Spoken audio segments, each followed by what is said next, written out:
আগামী 5 আগস্ট বিকেল 5টায় জুলাই ঘোষণাপত্র জাতির সামনে উপস্থাপন করা হবে বলে জানিয়েছেন প্রধান উপদেষ্টার প্রেস সচিব শফিকুল আলম।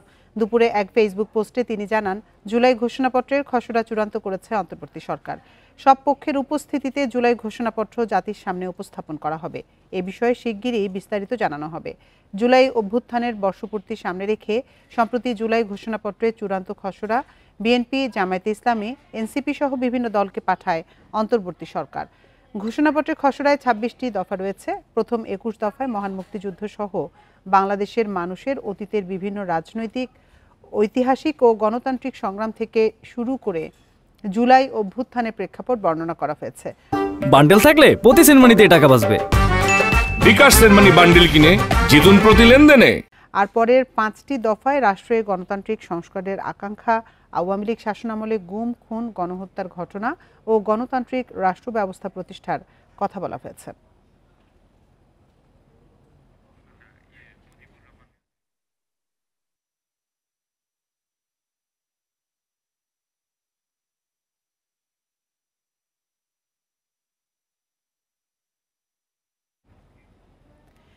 এ নিয়ে আলোচনা করতে আমাদের সাথে যোগ দিচ্ছেন এবি পার্টির চেয়ারম্যান মুজিবুর রহমান মঞ্জু। জনাব মঞ্জু, আপনাকে স্বাগত জানাচ্ছি আমাদের ইন্ডিপেন্ডেন্ট সংবাদে। আপনার কাছে শুরুতেই জানতে চাই যে জুলাই ঘোষণাপত্র নিয়ে এবি পার্টির ভাবনা কি, আর দলের প্রত্যাশা কতখানি প্রতিফলন আছে এই ঘোষণাপত্রে? ধন্যবাদ। জুলাই ঘোষণাপত্রের বিষয়টা যখন খুবই সিরিয়াসলি আলোচনা হয়েছিল, তখন আমাদের কাছে একটা খসড়া পাঠানো হয়েছিল। এটা প্রায় বেশ কয়েক মাস আগে। খসড়াটা পাঠানোর পরে আমরা খসড়াটা ভালো করে পরীক্ষা করে আমাদের কিছু রিকমেন্ডেশন, আমাদের কিছু যুক্ত করার বিষয় আমরা সেখানে তুলে ধরেছি। এবং এরপরে অবশ্য আমাদেরকে আর ফিডব্যাক জানানো হয়নি। এবং আমরা যেটা দেখেছি, যেটা কয়েকটি দলের কাছে যে খসড়াটা পাঠানো হয়েছে, সেখানে আমরা বাই দ্য ওয়ে আমরা জানতে পেরেছি যে কিছু জিনিস সেখানে অ্যাকোমোডেট করা হয়েছে।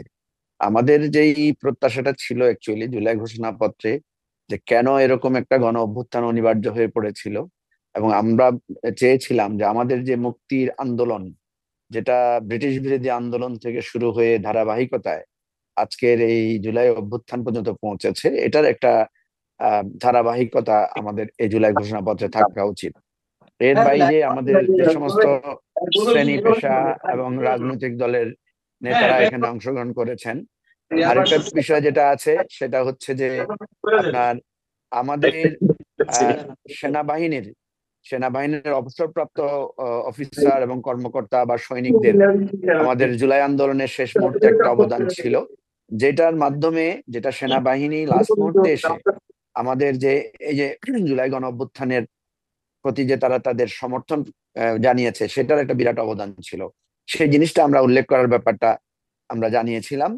এর বাইরে আমাদের যে শহীদ পরিবার, আহত পরিবার, আমাদের যে গণতান্ত্রিক অভিযাত্রা এবং বাংলাদেশে যে আর পুরানো রাজনীতিতে ফিরে যাবে না, এরকম একটা প্রত্যয়ের কথা আমাদের এই জাতীয় জুলাই ঘোষণাপত্র যেটা, সেখানে যাতে থাকে। আর এই গণ অভ্যুত্থানে অংশগ্রহণ করা সকল নাগরিকদের যাতে একটা সুরক্ষার কথা থাকে এবং তাদের জাতীয় ঐক্যের ভিত্তিতে যাতে এই অবদানটা যাতে ভবিষ্যতেও আমাদের ঐক্যের কেন্দ্রবিন্দু থাকে, সেই বিষয়টা আমরা জুলাই ঘোষণাপত্রে থাকার জন্য আমরা অনুরোধ করেছিলাম। তো আমরা অপেক্ষা করছি যে হয়তো আমাদের এই আকাঙ্ক্ষাগুলো বা আমাদের এই সুপারিশগুলো বা পরামর্শগুলো তারা সংযুক্ত করবেন আর কি। মঞ্জু, আপনি সাথেই থাকুন। আমাদের সাথে যোগ দিয়েছেন জাতীয় নাগরিক পার্টির যুগ্ম সদস্য সচিব আলাউদ্দিন মোহাম্মদ। জনাব আলাউদ্দিন মোহাম্মদ, আপনাকে স্বাগত জানাচ্ছি আমাদের ইন্ডিপেন্ডেন্ট সংবাদে। আপনার কাছে আমি জানতে চাই যে জুলাই ঘোষণাপত্র চূড়ান্ত করার পেছনে মূল দর্শন বা রাজনৈতিক চেতনা কি, আর এনসিপি এতে কিভাবে অংশগ্রহণ করেছে? জুলাই ঘোষণাপত্র শেষ পর্যন্ত সরকার দিচ্ছেন, সবাইকে নিয়ে দিচ্ছেন, এটা একটা আনন্দের খবর। ঘোষণাপত্রের মধ্যে কি আছে এটা ঘোষণাপত্র প্রকাশ হলে বোঝা যাবে। বাট আমরা প্রত্যাশা করছি বিদ্যমান রাজনৈতিক দলগুলো যেই প্রস্তাব দিয়েছেন, পাশাপাশি জুলাই গণ অভ্যুত্থানের যে কেন্দ্রীয় নেতৃবৃন্দ তখন যে প্রেক্ষাপটে এই জুলাই এবং অগাস্টে যে গণ অভ্যুত্থান সংগঠিত করেছিলেন, নেতৃত্ব দিয়েছিলেন, তাদের যে এক দফা ছিল ফ্যাসিবাদী ব্যবস্থার বিলোপ এবং নয়া রাজনৈতিক বন্দোবস্ত নির্মাণ, সেই যে প্রচেষ্টা এবং সেই যে কমিটমেন্ট, সেই কমিটমেন্টের জায়গাটা জুলাই ঘোষণাপত্রে প্রতিফলিত হবে, এটা আমরা প্রত্যাশা করি। এবং আরো প্রত্যাশা করি এই ঘোষণাপত্র সংবিধানের প্রস্তাবনায় যুক্ত হবে এবং একটি নতুন সংবিধানের ভিত্তিমূল হিসেবে জুলাই ঘোষণাপত্র বিবেচিত হবে। এই ব্যাপারটি যদি সংগঠিত হয় তাহলে আমরা বলতে পারবো যে জুলাই গণ অভ্যুত্থানের যে মৌল চেতনা, বাংলাদেশের তরুণ প্রজন্মের যে গণতান্ত্রিক আকাঙ্ক্ষা এবং ফ্যাসিবাদ থেকে গণতন্ত্রে উত্তরণের জন্য তাদের যে ধারাবাহিক সংগ্রাম, সেই সংগ্রামের প্রতি সম্মান জানিয়ে বাংলাদেশ সত্যিকার অর্থেই ডেমোক্রেটিক ট্রানজিশন, গণতান্ত্রিক রূপান্তরের দিকে যাত্রা শুরু করায় এই ঘোষণাপত্র অবদান রাখবে।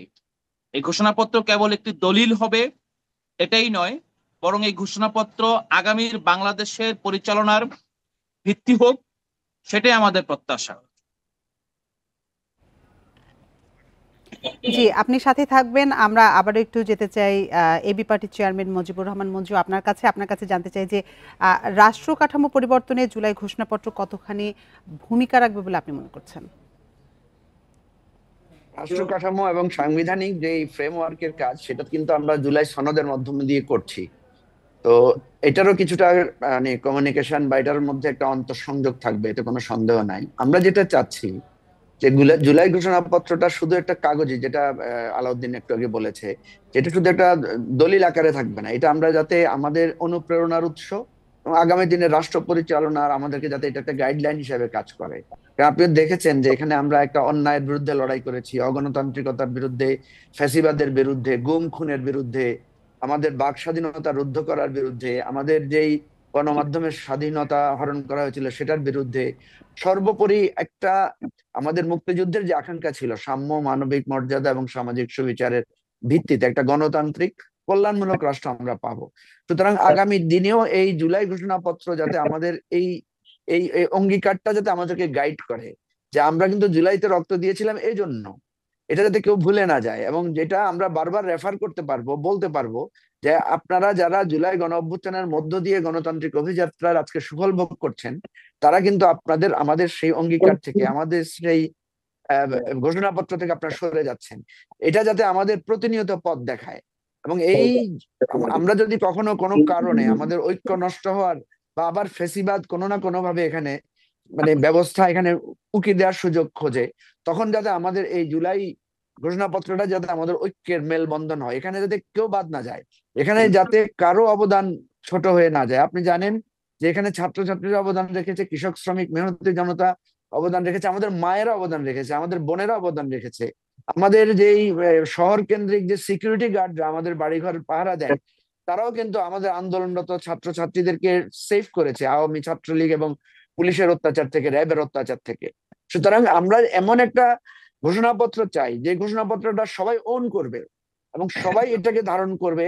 এটা আমাদের কোনো কিছু থেকে আমাদেরকে বাদ দেবে না। আমাদের ব্রিটিশ বিরোধী সংগ্রাম থেকে শুরু করে, ভাষা আন্দোলন থেকে শুরু করে, গণ অভ্যুত্থান, 69-এর, 71-এর মহান মুক্তিযুদ্ধের প্রত্যেকটা, আমাদের স্বাধীনতার সংগ্রাম, মুক্তির সংগ্রাম, 90-এর গণ অভ্যুত্থান, আমাদের এই 15 বছরের ফ্যাসিবাদ বিরোধী আন্দোলন, সমস্ত কিছু যাতে এটার মধ্যে আমরা অল্প কথায় সবাইকে আমরা যাতে মানে এই সম্মানের জায়গাটা এবং অঙ্গীকারের জায়গাটা একীভূত রাখতে পারি। অর্থাৎ ঘোষণাপত্রটা একই সাথে আমাদের এই সারা বাংলাদেশের আমাদের লড়াই সংগ্রামটাকে স্বীকৃতি দিবে। আমাদের এখানে যারাই গণতন্ত্র হত্যা করার চেষ্টা করেছে, যারা আমাদের নির্বাচন ব্যবস্থা ধ্বংস করার চেষ্টা করেছে, যারা গণতান্ত্রিক ব্যবস্থায় বাধা দিয়েছে, তাদের জন্য এটা যাতে একটা সতর্ক বার্তা হিসাবে আমাদের একটা থাকে, যারা যাতে কখনো কেউ যাতে কল্পনা করতে না পারে আরেকটা হাসিনা জন্ম যে বাংলাদেশে আর যাতে না হয়, আরেকজন ফ্যাসিবাদের জন্ম যাতে না হয়। আমরা সেটাই প্রত্যাশা করছি। এবং আপনি যেটা বলছেন রাষ্ট্র কাঠামোটাকেও যাতে আমরা আস্তে আস্তে সেই সংস্কারের দিকে নিতে পারি। আমাদের জুলাই সনদে কিন্তু রাষ্ট্র কাঠামোর আপনি দেখেছেন যে 19টা ধারা বা 19টা অধ্যায় বা 19টা পদক্ষেপ আমরা গ্রহণ করেছি, যেগুলো খুবই ফান্ডামেন্টাল। কিন্তু দুঃখজনক হলেও সত্য যে সেখানে কিছু কিছু জায়গায় কেউ একটা নোট অফ ডিসেন্ট দিয়েছেন। আমরা আহ্বান করব যে জুলাই অভ্যুত্থানের দিকে তাকিয়ে, রক্তের দিকে তাকিয়ে, আমাদের এই আত্মত্যাগের দিকে তাকিয়ে তারা তাদের এই নোট অফ ডিসেন্ট গুলো প্রত্যাহার করে নিয়ে এটা জুলাই জি মানে জনাব ঘোষণা মঞ্জু, আমাদেরও আসলে প্রত্যাশা এই ধরনের। আপনাকে অসংখ্য ধন্যবাদ আমাদের সাথে যোগ দেওয়ার জন্য। আমরা আবার একটু যেতে চাই আলাউদ্দিন মোহাম্মদ আপনার কাছে জানতে চাই যে 5 আগস্টের গণ অভ্যুত্থানকে রাজনৈতিক কাঠামোয় রূপ দিতে জুলাই ঘোষণাপত্র আসলে কিভাবে ভূমিকা রাখবে, আপনি কি মনে করছেন? ধন্যবাদ। 5 আগস্টের যেই রূপান্তর এবং 5 আগস্টের যেই ঘোষণাপত্র, আমি রূপান্তর বলছি যে এটা গত বছরের 5 আগস্টের যে ঘটনা আর এই বছরের 5 আগস্টের যে ঘোষণাপত্র, এই দুইটা জিনিসকে যদি আপনি দেখেন তাহলে আমরা মনে করি যে 5 আগস্টে জুলাইয়ের ঘোষণাপত্র দেওয়া ইটসেলফ একটা রাজনৈতিক পরিবর্তনের বড় মাইলস্টোন। কিন্তু এই পরিবর্তনটা যাতে ইরিভার্সেবল হয়, মানে যাতে কখনোই আর পূর্বের যে ব্যবস্থায় অথবা পূর্বের যে কাঠামোয় ফিরে যেতে না পারে, তার জন্যই কিন্তু আমরা বলছি জুলাই ঘোষণাপত্র একটি নতুন সংবিধানের প্রিয়াম্বলে থাকতে হবে। তবে যদি এখানে অন্যান্য যে রাজনৈতিক দলগুলো তারা এখানে যেভাবে একটি আপনার কম্প্রোমাইজের মধ্য দিয়ে ঐকমত্য হয়েছেন যে জুলাই ঘোষণাপত্র দিতে হবে এবং এটা গুরুত্ব অনুভব করেছেন, এটাই আমি মনে করি রাজনৈতিক পরিবর্তনের একটা বড় আপনার অগ্রগতি। এই প্রেক্ষাপটে যদি জুলাই ঘোষণাপত্র আগামীর নতুন সংবিধানের প্রস্তাবনায় থাকে, সেটা হলো এইটার সবচেয়ে বড় অর্জন। আর যদি আপনি ছোট ছোট অর্জনগুলোর দিকে তাকাই, আমরা মনে করছি যে জুলাই অগাস্টে ছাত্র জনতা যেভাবে রাস্তায় নেমে এসেছিলেন এবং বাংলাদেশের ফ্যাসিবাদ বিরোধী রাজনৈতিক দলগুলো যেভাবে আন্দোলনে একাত্ম হয়েছিলেন, এটার যে একটা সাংবিধানিক, আইনি এবং দালিলিক স্বীকৃতি ইতিমধ্যে তৈরি হয়েছে। এটার কারণে আগামীতে কেউ বাংলাদেশের গণতন্ত্রকে যদি কেউ হরণ করতে চায়, গণতান্ত্রিক যাত্রাকে ব্যাহত করতে চায়, গণতান্ত্রিক প্রতিষ্ঠানগুলোর কার্যপ্রণালীকে কোনোভাবে ব্যাহত করতে চায়, তাদের জন্য কিন্তু একটি সতর্ক বার্তা হয়ে থাকবে এই ঘোষণাপত্র। এবং একই সাথে নতুন বাংলাদেশ গড়ার জন্য যে তরুণ প্রজন্ম তারা আকাঙ্ক্ষা এবং প্রতিশ্রুতি ব্যক্ত করেছে, তাদের জন্য একটা বড় আশার আলো হয়ে থাকবে যে কোনো গণতান্ত্রিক আন্দোলন, রাষ্ট্রের যে কোনো আন্দোলনে তরুণদের অংশগ্রহণ, মানুষদের অংশগ্রহণ বৃথা যায় না, এটাকে স্বীকৃতি দেওয়া সম্ভব। জি আলাউদ্দিন মোহাম্মদ, আমরা বুঝতে পেরেছি। আপনাকে অসংখ্য ধন্যবাদ আমাদের সাথে যোগ দেওয়ার জন্য। মুজিবুর রহমান মঞ্জু, আপনাকেও অসংখ্য ধন্যবাদ আমাদের সাথে যোগ দেওয়ার জন্য।